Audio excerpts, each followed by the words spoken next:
Have you wondered about some of these yellow signs you might see on the side of the road that says we buy your home for cash?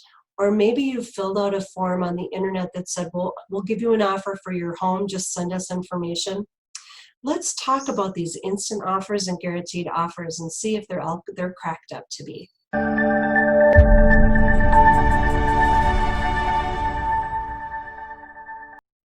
Hello, my name is Lisa Dunn, and I'm with Remax Results and the Change Agents Group.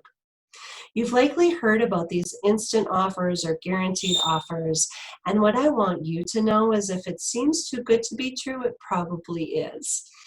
The purpose of me recording some information for you is not to villainize any of these investors that are offering these programs to you, because in fact there are some people that will find these programs useful, and these are people that are not interested in getting top dollar for their home. They're more interested in the convenience of selling their home for little to no effort. So here's the kicker. A real estate agent worth their salt can do the same thing for you, help you sell your home for as little effort as possible, and still get you top dollar for your home. So let me explain a little bit more about how these real estate transactions work, what's involved, and the pros and cons of working with some of these guaranteed offers.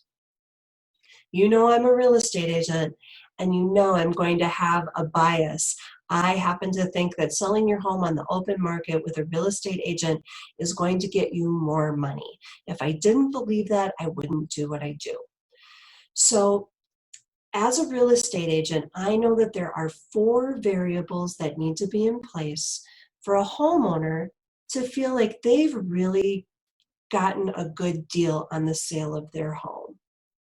The first thing is they've got somebody representing them. By having somebody represent them, it means that they weren't asked or forced into doing something that they were uncomfortable doing, that they felt was unfair. They had somebody watching every step of the transaction to make sure that they got to the closing table smoothly. They had an advocate. They had somebody who is an expert at real estate transactions looking out for them. And by doing that, they didn't have to worry about doing research and about figuring out which questions they had to ask and what information they needed to know, because their advocate, their representative, was looking out for them every step of the way. The second thing that needs to be in place for a real estate transaction to go smoothly for a homeowner is for the homeowner to get top dollar for their home. That seems like a no-brainer. The third thing that needs to be in place is for a homeowner to experience as little stress and as little inconvenience as possible during the process of the sale. And finally, the last thing that needs to be in place is for the buyer to show up to the closing table, for their financing to go through, and for the buyer to have followed through with doing everything they promised to do throughout the sales process. So all of those things seem obvious, right? Well, if you pursue a cash offer on your own without representation, what happens is you're going to be negotiating directly with the cash buyer or the investor on your own. Their job is to purchase your home for as little as possible so that they can make as big a profit as possible. They represent themselves. They're not looking out for your best interest. So if you haven't sold real estate or negotiated real estate transactions recently, you're at a disadvantage from the very beginning. The other thing that happens is if you show your home to one person, there's not this market demand. There's no pressure for them to offer you a little more, to be a little nicer, to maybe offer you better terms, because they get to set the terms because you're only talking to one person. You may not know what price the market will bear because you haven't exposed your home to more than one cash investor.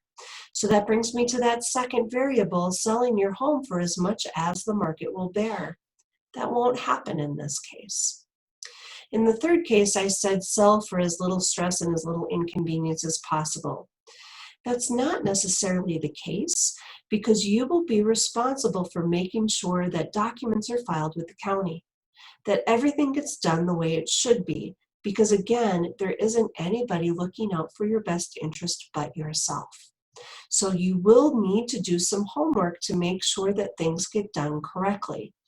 Do not rely on that cash investor. Not that they mean you harm, but it's not their job to look out for your best interest. And finally, I said that the buyer needs to follow through with what they said they were going to do and that their financing would be there at the closing table. Most of the time, this is not a problem that you run into it with the cash investor.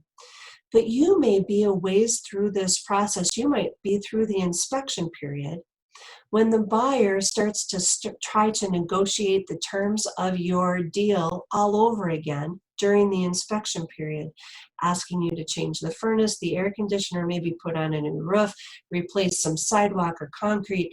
And if you don't agree, this investor has zero emotional attachment to your home. This is simply a business transaction for them. And if the numbers don't work for them after the inspection process, they'll likely walk. There's nobody in there advocating for you to have conversations with the buyer and for you to bounce things off about, does this seem reasonable? So all of those variables that I said need to be there for a homeowner to feel like they got a fair shake during the sales transaction, those things don't exist if you're just working one-on-one with the cash buyer. And again, I'm not doing this to villainize these cash buyers because for a certain segment of the population, this might seem like a really good deal for them and a good fit for them. You will always get the most amount of money for your home when your home is exposed to the largest number of buyers possible. We have a new program available that I want to make sure that you know about where you can have the best of both worlds. Say you do want to sell your home with as few showings and as little amount of work and as quick a closing as you can possibly get. My team and I have the ability to help our clients do that now. It's with a new program called Simple Offer. Through this program, we can go out and work on getting you offers through digital internet companies, iBuyers, and we also have a network of local investors that we would network your home to.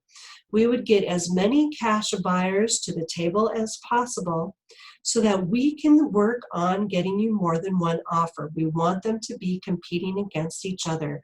We want to create that market pressure to increase the price that we can get for your home.